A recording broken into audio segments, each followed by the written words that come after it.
नमस्कार, एफएनओ की पाठशाला में आपका स्वागत है। मैं हूं मानसी दवे और वायदा बाजार की एबीसीडी में नुकसान से बचने का तरीका यानी कि हेजिंग हम समझ रहे हैं और हमें समझा रहे हैं जी बिजनेस के मैनेजिंग एडिटर अनिल सिंघवी जी। अनिल जी, हेजिंग का मतलब अब मैं समझ गई हूं कि नुकसान से बचने के लिए आप जो रणनीति अपनाते हैं उसे हेजिंग कहते हैं। राइट। लेकिन आपने बताया था कि फ्यूचर में हेजिंग किस तरह से? फ्यूचर में आसान है, बिल्कुल सिंपल है कि आपके पास शेयर पड़ा है, क्वांटिटी का थोड़ा सा आपको देखना होता है कि फ्यूचर की लॉट साइज होती है ना। हाँ। तो एक एक लॉट ही बेच सकते हैं, खरीद सकते हैं जी। तो आपके पास क्वांटिटी मिसमैच ना हो, बस उतना ही ध्यान रखना है। बाकी फ्यूचर में हेजिंग सिंपल है, शेयर पड़ा है आपके डीमेट अकाउंट में, सामने फ्यूचर बेचना है, हो गई हेजिंग। फ्यूचर के साथ साथ ऑप्शन चलता है तो ऑप्शन में भी हेजिंग होती है? बिल्कुल होती है, और ऑप्शन में ज्यादा होती है। अच्छा। एक्चुअली ऑप्शन होते ही हेजिंग करने के लिए। ओके। फ्यूचर्स में तो फिर भी एक बार आप मान लें कि वो कह सकते हैं कि आपको ट्रेड करना है। ऑप्शन तो परफेक्टली हेजिंग करने के लिए होते हैं।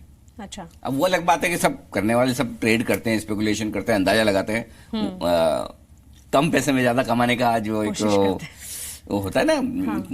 इच्छा होती है, वो ऑप्शन से आप पूरी कर पाते हैं कई बार। लेकिन हाँ, ऑप्शन परफेक्ट हेजिंग करने के लिए आपके पास इन्वेस्टमेंट पोर्टफोलियो है, कोई स्टॉक है, उसकी आपको हेजिंग करनी है। ऑप्शन से बढ़िया कोई तरीका है नहीं। तो फिर समझा दीजिए कैसे होती है? दोनों तरीके से होते हैं। ऑप्शन दो तरीके हैं, पुट ऑप्शन, कॉल ऑप्शन। आप दोनों तरीके से हेजिंग कर सकते हैं। ठीक है। ठीक है। तो आपको जो हेजिंग करनी है, आमतौर पर हेजिंग पुट ऑप्शन के जरिए की जाती है। ओके। आमतौर पर हेजिंग कौन करता है? जो निवेशक है। हाँ।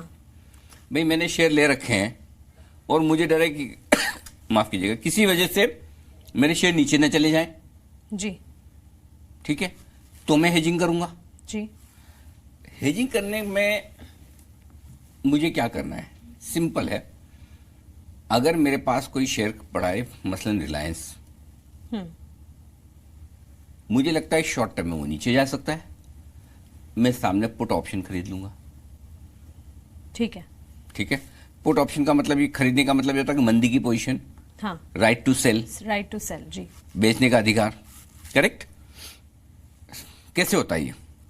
समझिए आपने 1100 रुपए के दाम में 1000 शेयर खरीदे हैं रिलायंस के। ठीक है। ठीक है। आपको लगता है मैं 3 साल रखूंगी और 3 साल में इसका भाव 1500 हो जाएगा। हाँ। लेकिन अचानक इसको लगा रहे कुछ दिक्कत हो रही है अमेरिका में, करेंसी वॉर हो गया, ट्रेड वॉर हो गया, ये हो गया, वो हो गया, पता नहीं गिर न जाए। हाँ। तो क्या करें? और गिरेगा तो पता नहीं कितना गिरेगा। तो एक काम क्यों ना करें, अच्छा समझिए आपने लिया 50 रुपए 100 रुपए नीचे आ गया रिलायंस, तो आपके तुरंत नुकसान हो गया। जी। दूसरा तरीका ये कि आप वहां पर पुट ऑप्शन खरीद लें। ठीक है। ठीक है। चाहे वो 1100 रुपए की प्राइस है तो 1100 का खरीदें, 1050 का, या जो भी स्ट्राइक प्राइस का आप थोड़ा नीचे का लेना चाहें। तो क्या होगा, अचानक से कभी बड़ी गिरावट आती है तो पुट ऑप्शन में आपके पास में बेनिफिट मिल जाता है। अच्छा, मतलब वहां पर अगर नुकसान होता है तो यहाँ पे बच जाता है, ऐसा? हाँ, भाई पुट ऑप्शन खरीदा है, शेयर का दाम गिरेगा तो पुट ऑप्शन का दाम बढ़ेगा। हाँ। क्योंकि पुट ऑप्शन मंदी वाला है ना। हाँ। है ना। तो अगर जैसे जैसे शेयर का दाम गिरेगा वैसे वैसे पुट ऑप्शन का भाव बढ़ेगा। पुट ऑप्शन मतलब प्रीमियम का? हाँ, प्रीमियम का, वही प्रीमियम का भाव बढ़ेगा वैसे ही। हाँ। करेक्ट।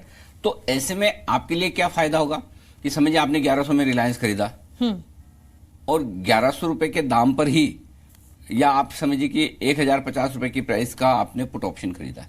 जी। ठीक है। तो वो पुट ऑप्शन समझिए आपको मिला 20 रुपए में। ठीक है। ठीक है। अब अगर स्टॉक गिरना शुरू हो, 1050 से नीचे जाना चालू हो जाए, तो आपको बेनिफिट होना लगेगा। जी। आपके लिए क्या है? आपके लिए हेजिंग की कॉस्ट क्या है? सिर्फ 20 रुपया, जो प्रीमियम आप दे रही हैं। जी। 20 रुपए में आप एक तरह से 1050 रुपए से नीचे का इंश्योरेंस करा दिया। हाँ, जितना गिरना गिरे। ये सही शब्द। हाँ। है ना। जितना गिरना गिरने दो। मैंने तो 1050 का पुट ले रखा है, 1050 के नीचे रिलायंस जाएगा तो मेरी रिस्क कुछ नहीं है, मुझे पुट ऑप्शन में पैसे आ जाएंगे, मिल जाएंगे।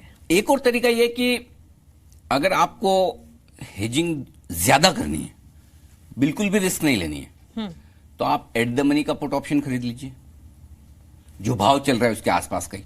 जी। भाई ये आपको डिसाइड करना है कि आप कितना नीचे भाव जाने के बाद आप परेशान होंगे।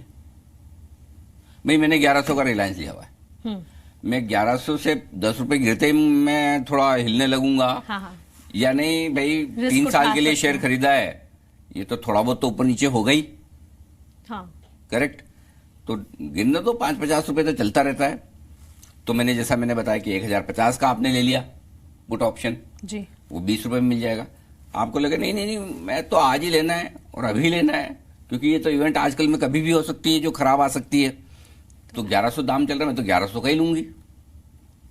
1100 का पुट ऑप्शन लेने में और 1050 का पुट ऑप्शन लेने में फर्क आपको पता है मानसी जी। एट द मनी लेंगे तो प्रीमियम थोड़ी ज्यादा लगेगी।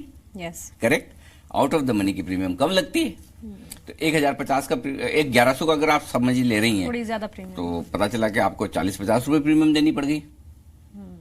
तो 40-50 जब तक गिरेगा तब तक आपको फायदा नहीं होगा, जी। उससे ज्यादा गिरेगा तो आपको फायदा होना शुरू हो जाएगा। तो बेसिकली आपको ऑप्शन पुट ऑप्शन खरीद कर उसकी प्रीमियम देकर एक तरह से इंश्योरेंस मिल गया जी। कि एक लिमिट से ज्यादा शेयर गिरेगा तो आपको फायदा होना शुरू हो जाएगा उसमें, पुट ऑप्शन की खरीदारी में। ये है आपकी ऑप्शन की हेजिंग पुट ऑप्शन के जरिए। लेकिन ऐसे में अगर तेजी आ गई तब फिर क्या होगा?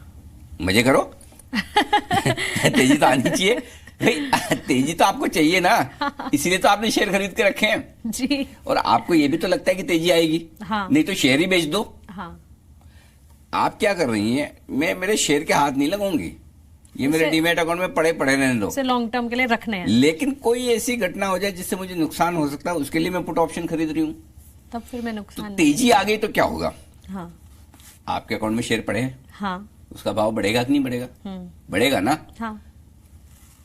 अब एक चीज मुझे बताइए, आप अपनी गाड़ी का इंश्योरेंस कराती हैं, जी।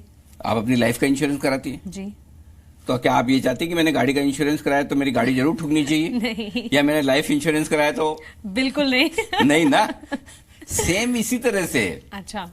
जब आप पुट ऑप्शन खरीद रही हैं, यानी कि आप मंदी से अपना इंश्योरेंस कर रही हैं, तो आप ये चाहेंगी कि मंदी हो? नहीं। बस ये तो पुट अनिल ऑप्शन जी, की आपके खूबी है। एग्जाम्पल्स से ही हमें याद रह जाती है चीजें। ठीक है ना। तो पुट ऑप्शन आप खरीद रहे हैं, थोड़ी सी प्रीमियम दे रही हैं। हाँ। और ये प्रीमियम आपकी इंश्योरेंस प्रीमियम है एक तरह से।